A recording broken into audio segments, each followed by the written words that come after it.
Magandang araw po sa inyong lahat, mga masigasig nating ka-VBS, lalo na po sa ating mga newbie o mga nagbabalak maging backyard farmer. Ako pang inyong lingkod, Miss V, at narito tayo para magbigay linaw sa inyong mga tanong. Natanong niyo ba sa sarili ninyo na paano ba ako kikita sa pag-aalaga ng gatasang hayop kahit sa maliit na bakuran? Well, mga ka-VBS, nandito ako para sagutin yan. Hindi po kailangan ng malaking espasyo o malaking puhunan para magsimula. Simulan natin sa pinakamahalagang tanong. Magkano ang pwedeng kitain sa isang hayop lang? Sa isang baka at sa isang araw, ang isang gatasang baka ay pwedeng magbigay ng 8 hanggang 15 liters na gatas.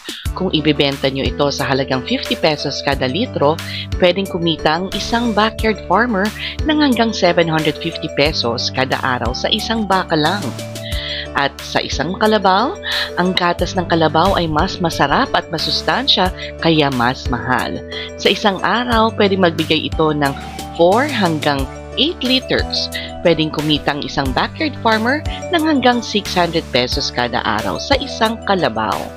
Isipin ninyo mga backyard farmer, sa isang hayop pa lang, may sapat na kayong kita para makatulong sa pamilya. Pero saan ko naman ibibenta ang gatas ko? Huwag mag-alala, pwede niyong ibenta sa preskong-presko sa inyong mga kapitbahay at komunidad. Pwede din sa mga kooperatiba.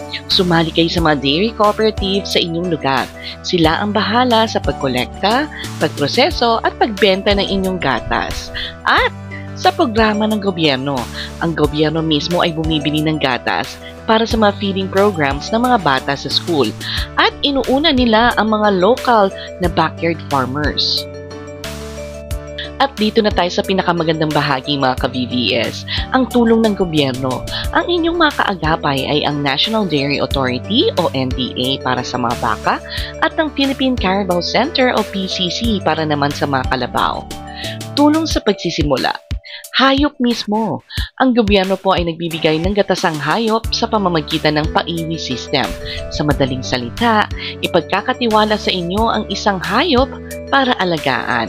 Para sa mga nagsisimula, karaniwan pong nagsisimula sila sa pagbibigay ng 1 hanggang 2 hayop.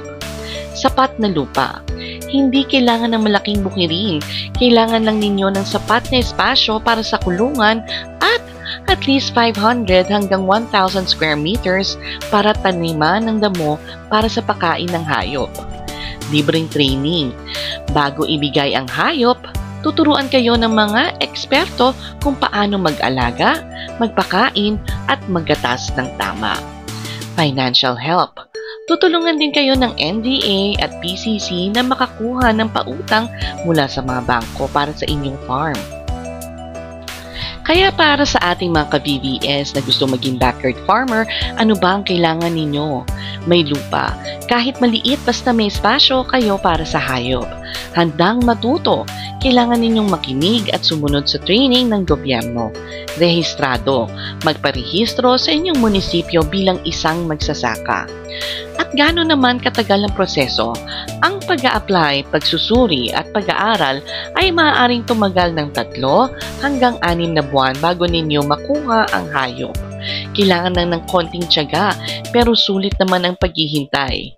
Kaya mga ka-VBS, kung handa na kayo, pumunta lang kayo sa pinakamalapit na provincial o regional office ng National Dairy Authority o Philippine Carabao Center sa inyong lugar. Sila ang inyong gabay sa pagiging isang matagumpay na backyard dairy farmer. At para po sa mga contact details ng NDA at PCC, i-check nyo lang po ang description box sa ibaba. Muli, ako po si Miss V, nagbibigay ng kaalaman at pag-asa. Hanggang sa susunod na episode mga ka-VBS, paalam po!